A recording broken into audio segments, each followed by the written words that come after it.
breathing and exchange of gases, mechanism of breathing. Part 2. Breathing involve two stage, एक तो होता है inspiration और एक होता है एक्सपायरेशन. इंस्पायरेशन ऑक्सीजन का अंदर आना, एक्सपायरेशन CO2 का बाहर जाना. तो expiration by which alveolar air, यानी जो अपने बॉडी के अंदर की एयर है, that the movement of air into and out of the lungs is carried out by creating a pressure gradient. जो ऑक्सीजन अंदर आती है और CO2 बाहर जाती है, ये किस वजह से जाती है? By pressure gradient. Pressure gradient की वजह से. प्रेशर ग्रेडियंट मतलब सिंपल से बेसिक क्या है इस चीज़ के, कि कोई भी गैस है वो हाई प्रेशर ज़्यादा जहाँ होगा से जहाँ प्रेशर कम होगा उधर मूव करती है. तो अब जैसे ऑक्सीजन को कहाँ जाना है? सेल के अंदर जाना है, तो वो ऐसे मूव करेगी, यानी एटमॉस्फेयर में ऑक्सीजन का प्रेशर ज़्यादा होएगा और सेल में प्रेशर कम होएगा. और CO2 का इसका उल्टा हो जाएगा. CO2 के केस में क्या होगा? सेल में प्रेशर ज़्यादा होएगा और बाहर PCO2 कम होगी, तभी तो बॉडी से और वो एटमॉस्फेयर की तरफ मूव करेगी. ठीक है. उसके बाद क्या दे रखा है? Inspiration can occur if the pressure with in the lungs, intrapulmonary pressure, intra मतलब इनसाइड, पल्मोनरी मीन्स लंग्स, और pressure is can occur if the pressure with in the lungs which is intrapulmonary pressure is less than the atmospheric pressure. ठीक है. अपने को inspiration करना है, यानी oxygen का अंदर बॉडी के अंदर लेना है, तो बाहर कम PO2 और अंदर PO2 ज़्यादा. तो यही लिखा हुआ है, inspiration can occur if the intrapulmonary pressure is less than the atmospheric pressure. इसी को अपन कहते हैं नेगेटिव प्रेशर. नेगेटिव प्रेशर क्यों बोला? क्योंकि वो उसके कंपैरिजन में कम है, इसलिए अपन ने नेगेटिव टर्म यूज़ करी. और फ्रॉग में होता है पॉजिटिव प्रेशर लंग्स में. ठीक है. इसके अलावा there is negative pressure the lungs with respect to the atmosphere. ठीक है. Similarly expiration takes the lungs expiration take the place when the intrapulmonary pressure is high, तभी तो एटमॉस्फेयर में जाएगा हाई टू लो. ठीक है. The diaphragm and a specialise set of muscle. Diaphragm and specialise set of muscle. कौन सी muscle? यहाँ पे अपन बात कर रहे हैं इंटरकोस्टल मसल की. इंटरकोस्टल मसल, अब वो EICM भी हो सकती है और IICM भी हो सकती है. ठीक है. Specialise muscle, external intercostal muscle and internal intercostal muscle. ठीक है. बिटवीन द रिब्स, ये किसकी मसल्स है? रिब्स की मसल्स है. Help in generation of such gradient. कैसे? इन मसल्स से क्या होएगा कि क्या तो लिफ्ट डायफ्राम, क्या तो मतलब रिब्स क्या तो लिफ्ट अप होएगी या नॉर्मल पोजीशन में जाएगी, उससे वॉल्यूम में चेंज आएगा. ठीक है. और वॉल्यूम अगर बढ़ेगी तो प्रेशर कम हो जाएगा और वॉल्यूम अगर घटेगी तो प्रेशर बढ़ जाएगा. ठीक है. उसके अलावा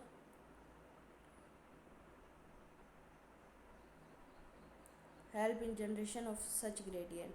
Inspiration is initiated by the contraction of diaphragm which increase the volume of thoracic chamber. क्यों thoracic chamber? क्योंकि अपन डायरेक्टली पल्मोनरी वॉल्यूम को तो चेंज कर नहीं सकते, तो पहले अपन thoracic chamber की वॉल्यूम को चेंज करेंगे, फिर उससे क्या होगा? पल्मोनरी चेंज होगी. तो मतलब जब अपन इंस्पायर करते हैं, इंस्पायरेशन में दो चीज़ होती है.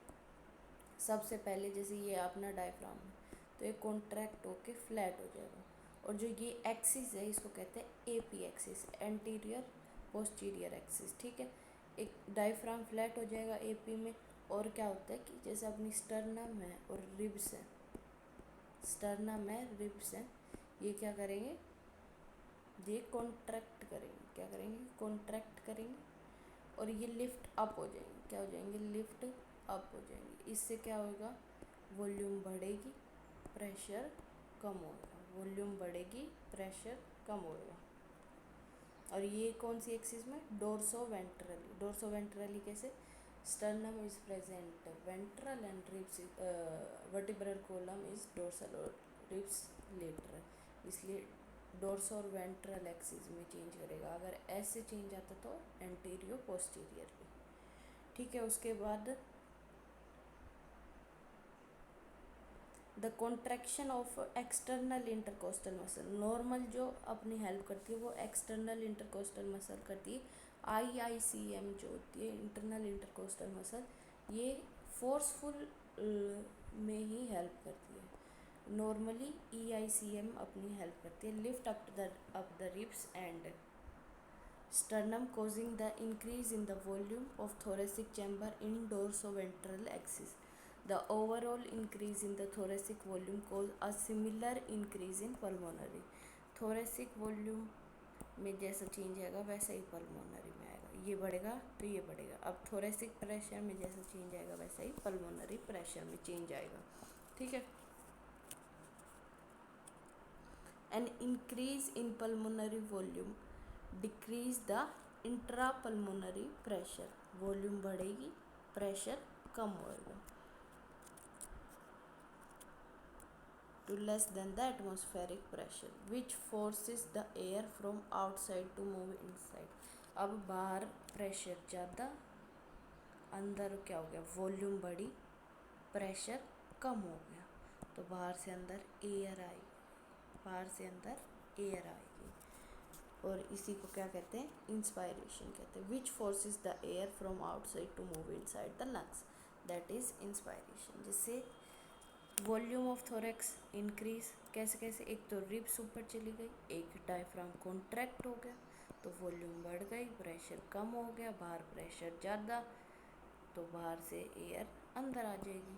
ठीक है, इसी को कहते हैं इंस्पायरेशन, इसी को कहते हैं इंस्पायरेशन। रिलैक्शन ऑफ डायफ्राम, अब ये जैसे जैसे अब ऐसे कॉन्ट्रैक्ट हो गया, अब वापस इस स्टेट में यानी नॉर्मल स्टेट में जाएगा तो क्या होगा, अब वॉल्यूम क्या हो जाएगी, कम हो जाएगी, जिससे प्रेशर क्या हो जाएगा, बढ़ जाएगा। ठीक है, तो relaxation of diaphragm and the intercostal muscles returns the diaphragm and sternum to their normal position.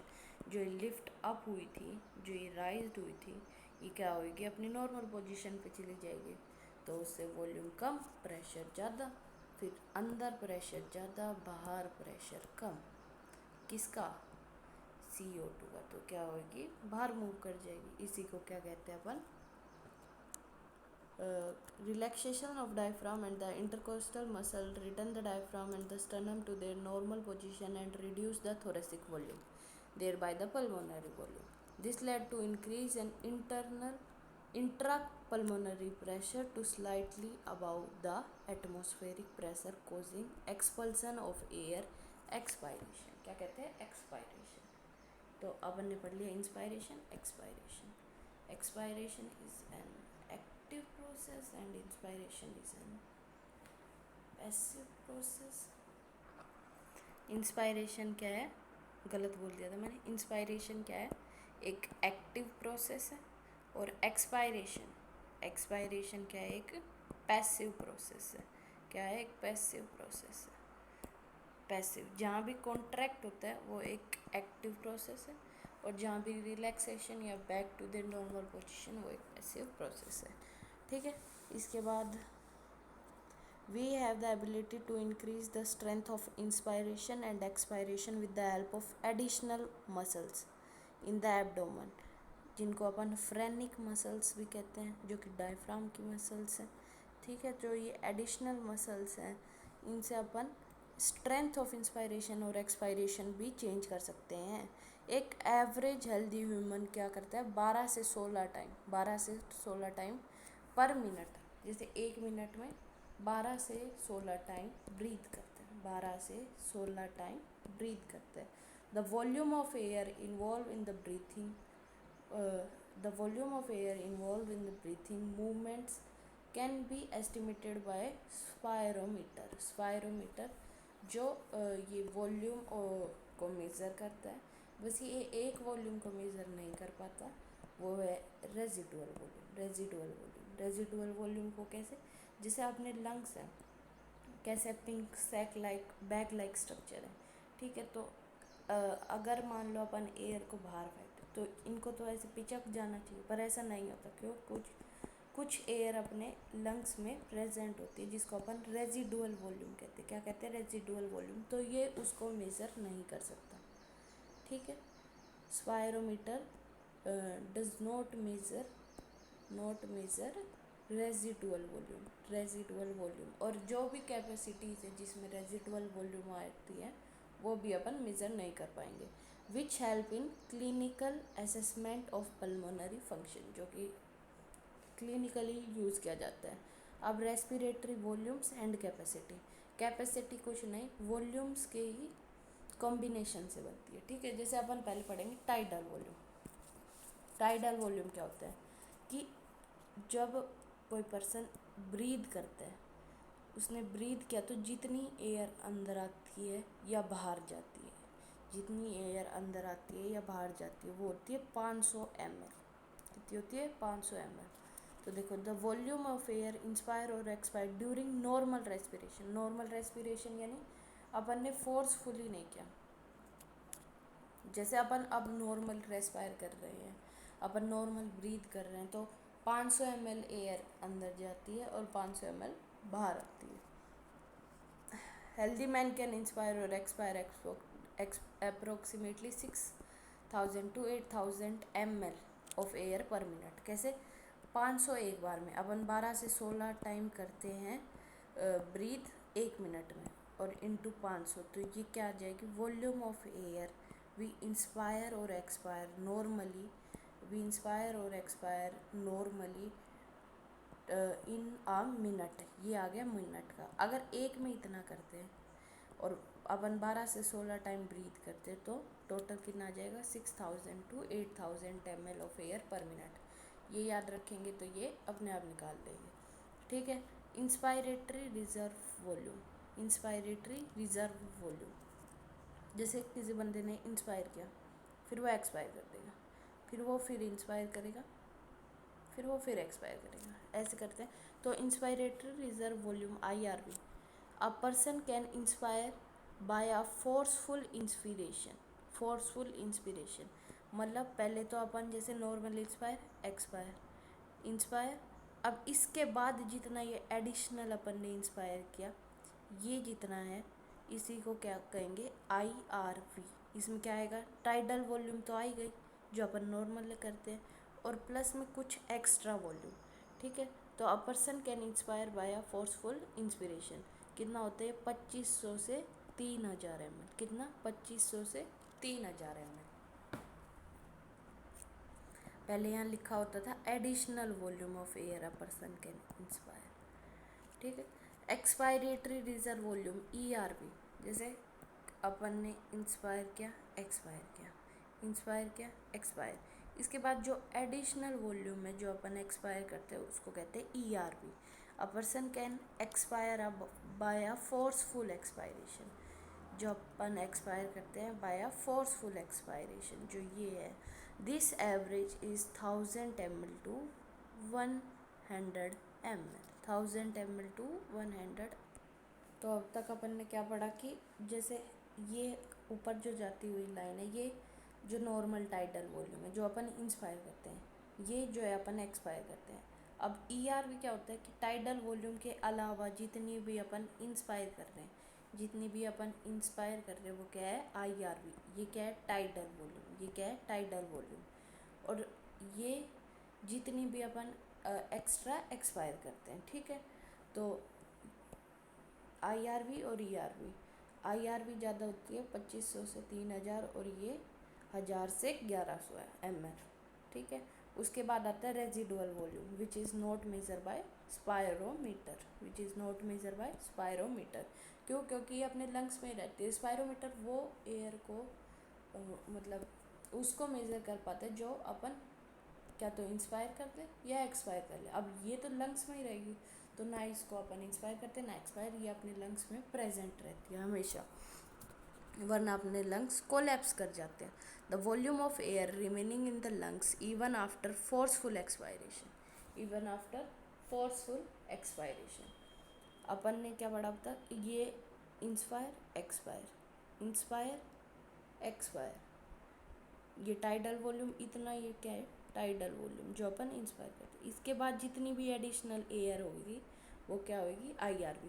फिर अपन कहाँ जाएंगे टाइडल वॉल्यूम पे एक्सपायर करते हुए। फिर इसके बाद जितनी भी एडिशनल अपन एक्सपायर कर पाएंगे वो क्या होगी, वो होगी ERV। ठीक है, उसके बाद जितनी मतलब लंग्स में बची हुई एयर जो रहती है वो होती है रेजिडुअल वॉल्यूम। ठीक है, तो even after forceful exhalation some amount of air present in lungs prevent its collapse is residual volume। मतलब अगर फोर्सफुल एक्सपायर कर दिया उसके बाद भी अपने लंग्स में कुछ एयर रह जाती है उसको कहते हैं अपन रेजिडुअल वॉल्यूम, जो कि होती है 1100 से 1200। कई बार अपन इनकी वैल्यू में कंफ्यूज हो जाते हैं, तो एक तो ये याद रखना IRV तो सबसे ज़्यादा ही है 2500 से 3000। उसके बाद ERV आता है, तो ERV होता है 1000 से 1100, 1000 से 1100। और रेजिडुअल वॉल्यूम उसके बाद आता है, ये उससे थोड़ा ज़्यादा होता है 1100 से 1200। कितना होता है 1100 से 1200। तो IRV 2500 से 3000, और उसके बाद आता है ERV कितना 1000 से 1100, रेजिडुअल वॉल्यूम और ज़्यादा कितना 1100 से 1200। उसके बाद आते हैं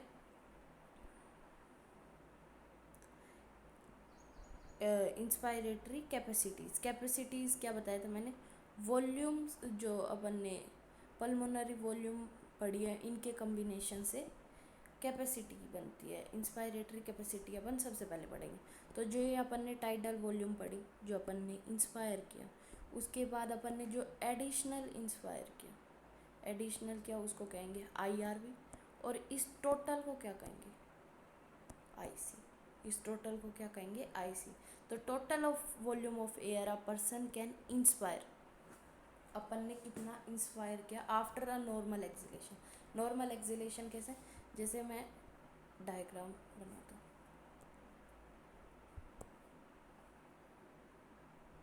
ये मान लो ग्राफ शुरू हुआ। ठीक है, जो ऊपर जाती हुई लाइन होती है वो इंस्पिरेशन की है, जो नीचे हुए आती है वो एक्सपायरेशन की है। ठीक है, उसके बाद ये ऐसे अपन ने नॉर्मल ब्रीथ किया, ये इसके बाद जो एडिशनल एयर थी, एडिशनल एयर ऐसे। ठीक है, उसके बाद अपन ने फिर से ठीक है, इसके बाद जो अपन ने एक्स्ट्रा में जितना भी क्या किया एक्सपायर किया। ठीक है, अब देखो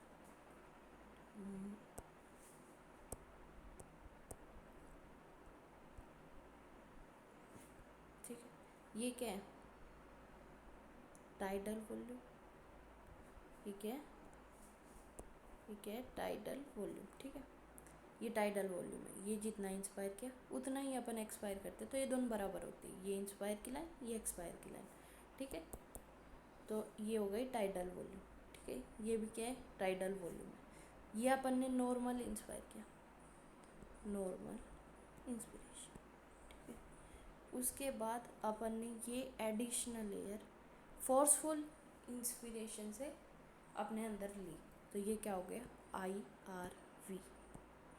और जो ये पूरी लाइन है, जो ये पूरी लाइन है IRV से लेके और ये नॉर्मल इंस्पिरेशन, इसी को क्या कहेंगे IC कहेंगे।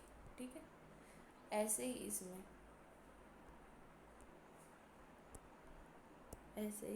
इसमें ये क्या किया अपन ने नॉर्मल टाइडल वॉल्यूम है। ठीक है, उसके बाद ये जितनी भी अपन ने फोर्सफुल एक्सपायर की, ये क्या है ERV। और इन दोनों को मिला के एक्सपायरेटरी कैपेसिटी। तो देखो इसमें ऐसा क्यों लिखा हुआ है कि the total volume of air a person can inspire, inspiration capacity है तो inspire after a normal expiration. ये क्यों लिखा हुआ है, क्योंकि देखो अपन ने IC को स्टार्ट किया जिसमें क्या आता है नॉर्मल इंस्पिरेशन यानी टाइडल वॉल्यूम प्लस IRV। उससे पहले अपन ने क्या किया नॉर्मल एक्सपायरेशन। ठीक है, इसलिए ये ऐसा लिखा हुआ है इसमें, ठीक है।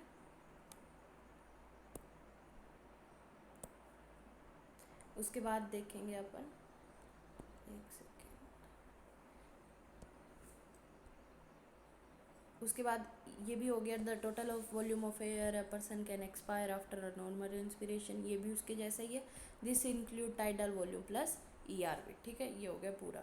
अब आता है functional residual capacity. Functional residual capacity, अपन ने रेजिडुअल वॉल्यूम क्या पढ़ा था, इसमें भी रेजिडुअल शब्द आ रहा है। तो रेजिडुअल वॉल्यूम क्या था कि अपन जब फोर्सफुल एक्सपायरेशन कर देते हैं उसके बाद भी जो अपने लंग्स में बचे वो होती है रेजिडुअल कैपेसिटी। और जब अपन नॉर्मल एक्सपायर कर देते हैं और उसके बाद जो अपने लंग्स में बचता है वो होता है FRC, ठीक है, the volume of air that will remain in lungs after normal expiration. Residual volume में क्या था, फोर्सफुल एक्सपायरेशन, फोर्सफुल एक्सपायरेशन, इसमें क्या है नॉर्मल एक्सपायरेशन। इसमें क्या क्या आता है ERV plus RV, ERV plus RV। अपने लंग्स में RV और ERV प्रेजेंट होते हैं, RV और ERV प्रेजेंट होते हैं।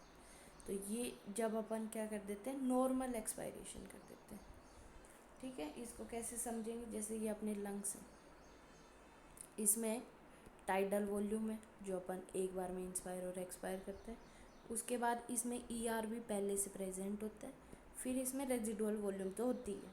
उसके बाद अपन ने क्या किया, फोर्सफुल एक्सलेशन किया, फोर्सफुल एक्सलेशन किया तो क्या होएगा, इसमें सिर्फ रेजिडुअल वॉल्यूम बच जाएगी।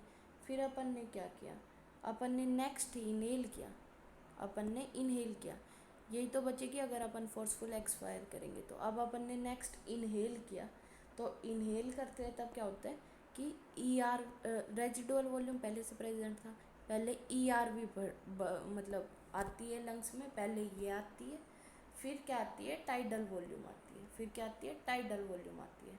अब अपन नॉर्मल एक्सपायरेशन करेंगे, नॉर्मल एक्सपायरेशन करेंगे तो क्या होगा, टाइडल वॉल्यूम बाहर चली जाएगी। अब लंग्स में क्या बचेगा, ERV प्लस RV, इसी को क्या कहेंगे फंक्शनल रेजिडुअल कैपेसिटी, इसी को क्या कहेंगे फंक्शनल रेजिडुअल कैपेसिटी। अब पढ़ेंगे वाइटल कैपेसिटी। वाइटल कैपेसिटी, ठीक है, the maximum volume of air a person can breathe in after a forced expiration. The maximum volume of air a person can breathe after a forced expiration. अपन ने क्या किया, forced expiration कर दिया तो अपन ने देखा सिर्फ रेजिडुअल वॉल्यूम बचेगी। अब मैक्सिमम एयर अपन ब्रीथ कितनी कर सकते, एक तो अपन ERV भरेंगे पहले, फिर अपन टाइडल वॉल्यूम भरेंगे। अब अपन ने क्या किया है, मैक्सिमम वॉल्यूम पूछा है ना, तो मैक्सिमम यानी कि फोर्सफुल इंस्पायर करेंगे तो IRV भी अपन अंदर भर लेंगे। तो क्या आएगा, ERV tidal volume plus IRV। I hope समझ आ गया हो, आसान है, एक बार फिर से देख लो अगर नहीं आया तो। और the maximum volume of air a person can breathe, मतलब इसका वाइस वर्सा कि क्या तो maximum volume of up air person can breathe after forceful expiration, या फिर the maximum volume of a air a person can exhale after a forceful inspiration, ठीक है, ये दोनों बात सेम है, ठीक है। अब पढ़ेंगे टोटल लंग कैपेसिटी। अपने लंग्स में जितनी भी वॉल्यूम होती है उन सबको जोड़ दे तो अपने बनेगी total lungs capacity. The total of volume of air accommodate in the lungs at the end of forced inspiration. अब अपन ने फोर्स्ड इंस्पायरेशन किया तो पहले क्या आएगी, रेजिडुअल वॉल्यूम जो ऑलरेडी प्रेजेंट होगी, उसके बाद ERV भरेगी, फिर भरेगी टाइडल वॉल्यूम, फिर भरेगी IRV। तो इन सब को मिला ले तो क्या बन जाएगी TLC, टोटल लंग्स कैपेसिटी। और अगर मैं इनको मिला लूँ जो अपन ने इंस्पायर करी है, ये क्या है अपने वाइटल कैपेसिटी, वाइटल कैपेसिटी। तो TLC equals to vital capacity plus residual volume, vital capacity plus residual volume. अब अपन पढ़ेंगे एक्सचेंज ऑफ गैसेस। तो अपन ने मेजर पोर्शन कंप्लीट कर लिया, अब अपन पढ़ रहे हैं एक्सचेंज ऑफ गैसेस। तो एल्वियोलाई जो होती है वो primary site of exchange of gases होती है, इसलिए जो अपनी बॉडी के एयर है अपन उसको क्या कह देते हैं, alveolar air, alveolar air, alveolar air. ऐसा क्यों कहते हैं, क्योंकि वहीं से क्या होता है, एक्सचेंज होता है गैसेज का प्राइमरी। तो alveoli is the primary site for exchange of gases. Exchange of gases also occur between blood and tissue, ये अपन ऑलरेडी पढ़ चुके हैं, ठीक है, पार्ट 1 में। किसमें, पार्ट 1 में। तो oxygen and CO2 are exchanged in these site by simple diffusion. अपनी बॉडी में जितने भी एक्सचेंज होते हैं, एक तो सिंपल स्क्वेमस एपिथेलियम से होते हैं, सिंपल स्क्वेमस एपिथेलियम से होते हैं, और कैसे होते हैं, सिंपल डिफ्यूजन से होते हैं। कैसे होते हैं, सिंपल डिफ्यूजन से होते हैं।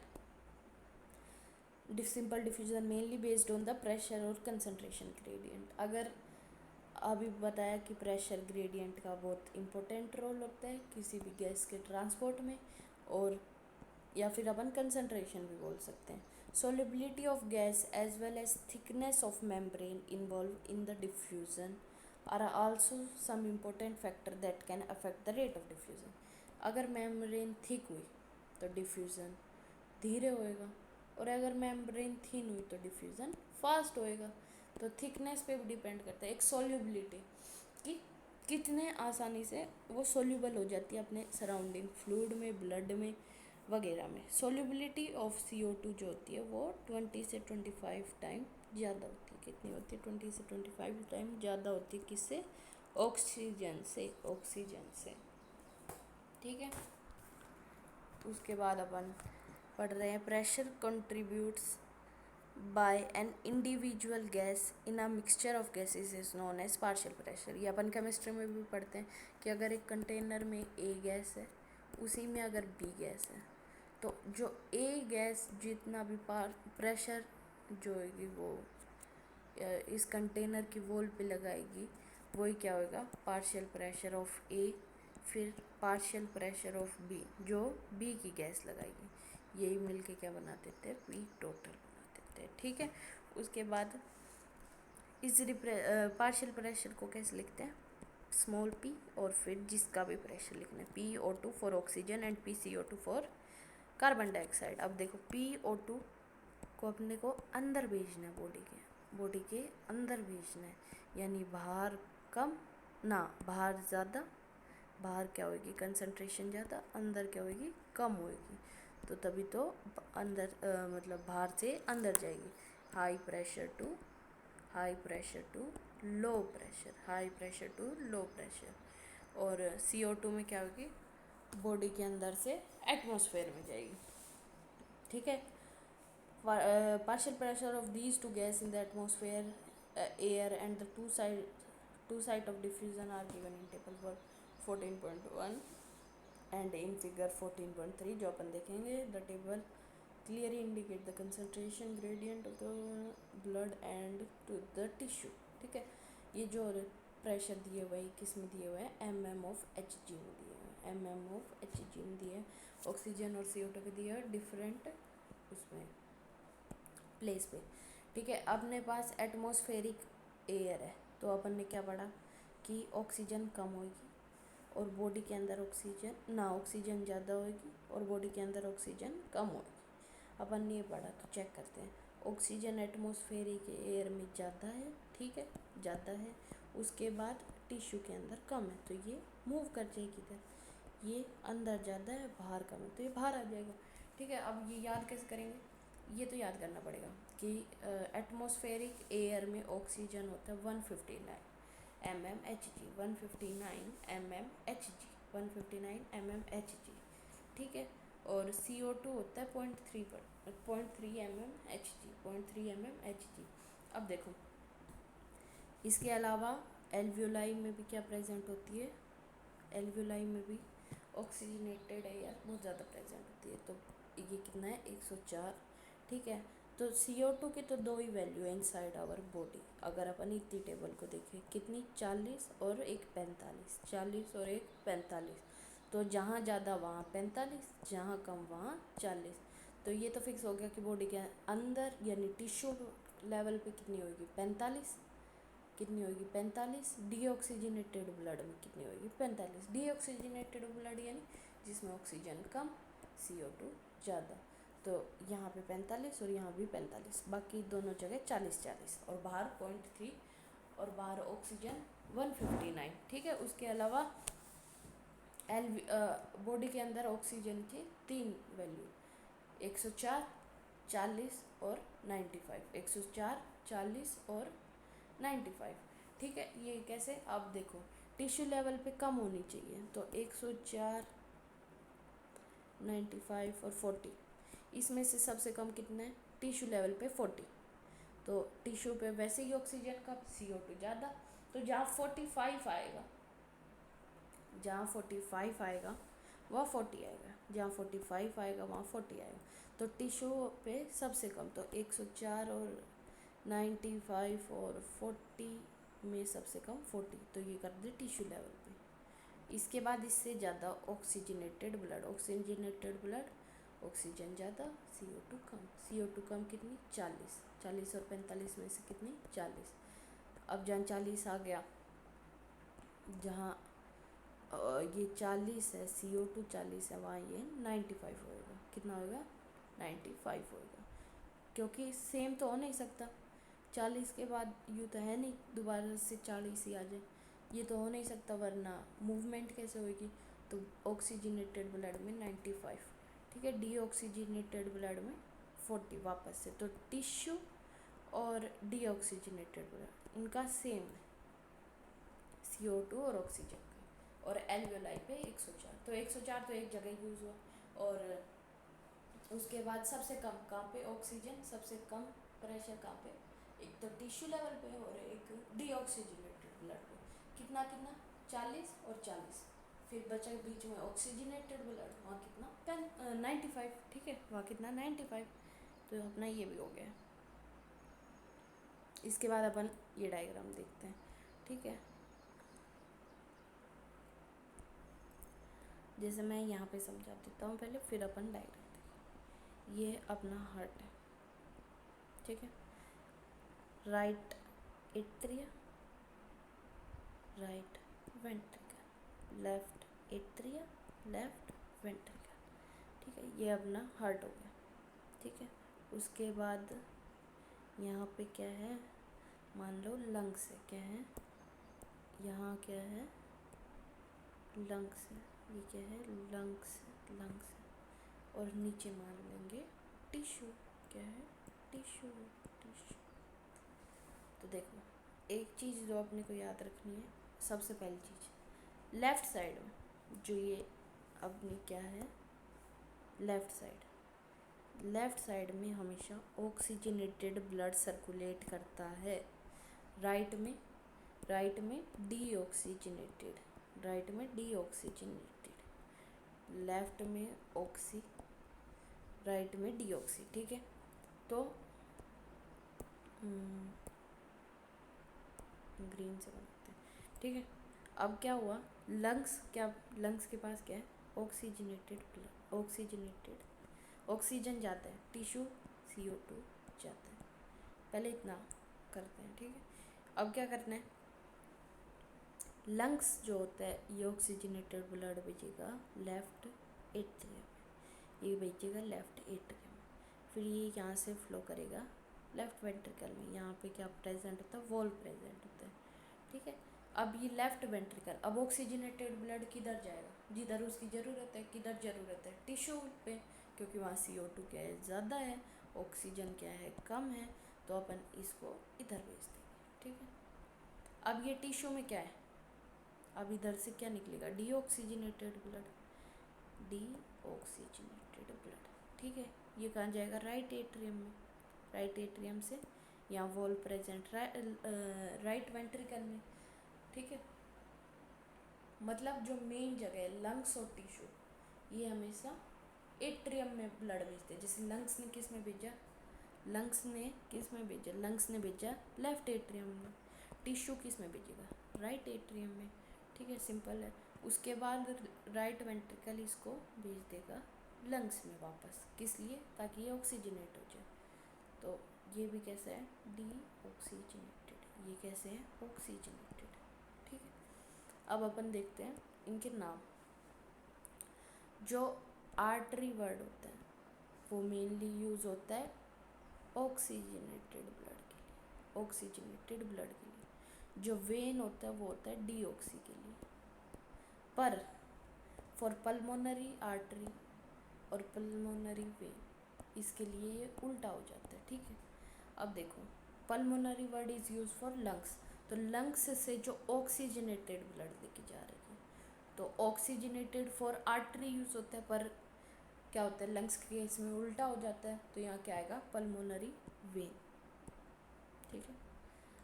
अब जो बॉडी को ऑक्सीजनेटेड ब्लड देती है वो होती है एओर्टा, ठीक है, अ ब्रांच ऑफ आर्टरी, ठीक है।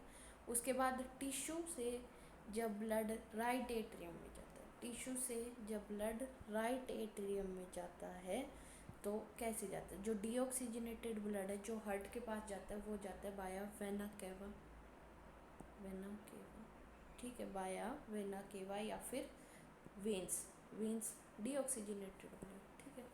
उसके बाद जो डीऑक्सीजनेटेड ब्लड है वो लंग्स के पास जाएगा, तो लंग्स के पास कैसे जाएगा, पहली बार डीऑक्सीजनेटेड है पर जा किसके पास है, लंग्स के पास, तो इसका नाम क्या हो जाएगा, चेंज हो जाएगा। डीऑक्सीजनेटेड वेन के लिए यूज़ करते थे पर लंग्स है तो उल्टा हो जाएगा, तो यहाँ क्या बनेगी पल्मोनरी आर्टरी, ठीक है। ये जो है ये डायग्राम का बेसिक है। अब मैं इन्हें मिटा देता हूँ।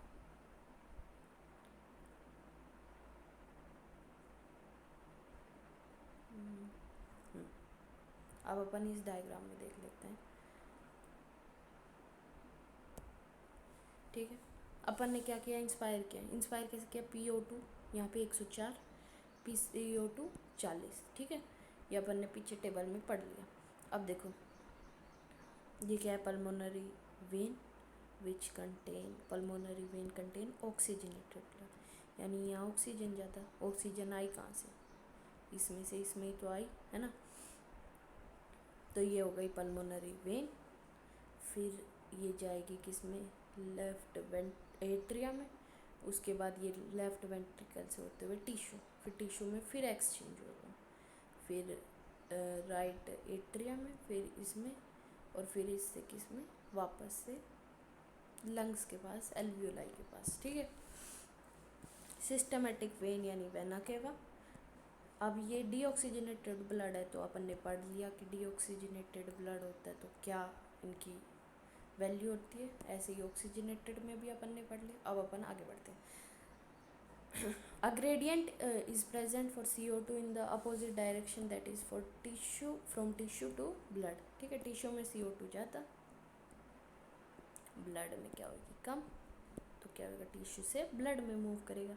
As the solubility of tissue ना CO2 इज़ 20 से 25 time higher than the oxygen, solubility क्या है इसकी ज़्यादा है।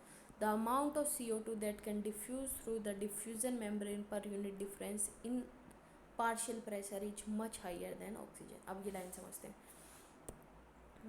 इसके लिए अपन बना लेते हैं,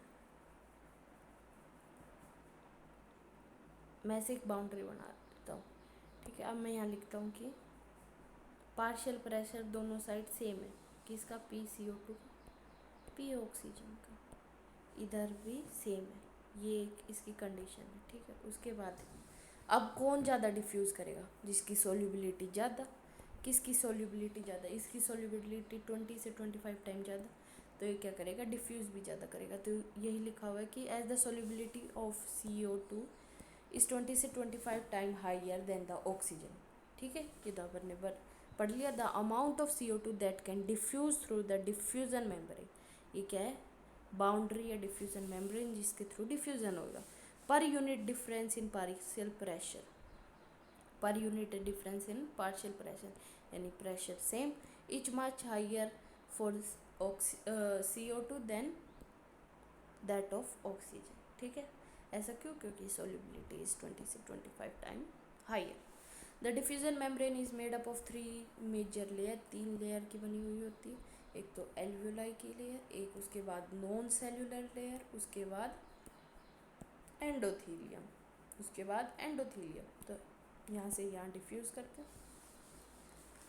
made up of 3 layer, a very thin squamous epithelium of alveoli. Thin क्यों? क्योंकि अपने को डिफ्यूजन करना है। स्क्वामस क्यों? क्योंकि अपने को डिफ्यूजन करना है। The endothelium of alveolar capillary and the endothelium of alveolar capillary. Capillary level पे ही जब सिंपल स्क्वामस होते हैं उसको क्या बोलते हैं? एंडोथीलियम बोलते हैं। तो and the basement substance composed of thin basement membrane। या थिन क्यों है सब कुछ? क्योंकि अपने को डिफ्यूज करना है। supporting the squamous epithelium and the basement membrane surrounding the single layer of endothelium cell of capillary। क्या क्या? एक तो थिन बेसमेंट मेम्ब्रेन, देख 3 लेयर है। एक तो होती है thin squamous epithelium of alveoli, उसके बाद जो एंडोथीलियम है वो, उसके बाद जो बेसमेंट सब्सटेंस है या मेम्ब्रेन है वो। composed of thin basement membrane supporting the squamous epithelium and the basement membrane surrounding the single layer of epithelium cell of capillary। ये एंडोथीलियम है, इसके सराउंडिंग में basement substance. in between that however it is total, मतलब जैसे ये endothelium ये हो गई एल्वियोलर की लेयर, इसके बीच में क्या प्रेजेंट है? इसके बीच में बेसमेंट सब्सटेंस प्रेजेंट है। however the total thickness is much less than a 1 millimeter,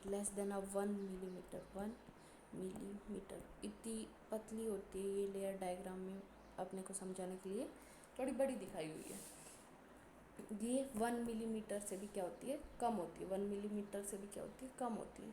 however its total thickness is less than 1 millimeter, therefore all the factor in our body favorable for the diffusion of oxygen from alveoli to tissue, क्योंकि वहाँ pressure कम है, and that of CO2 from tissue to alveoli।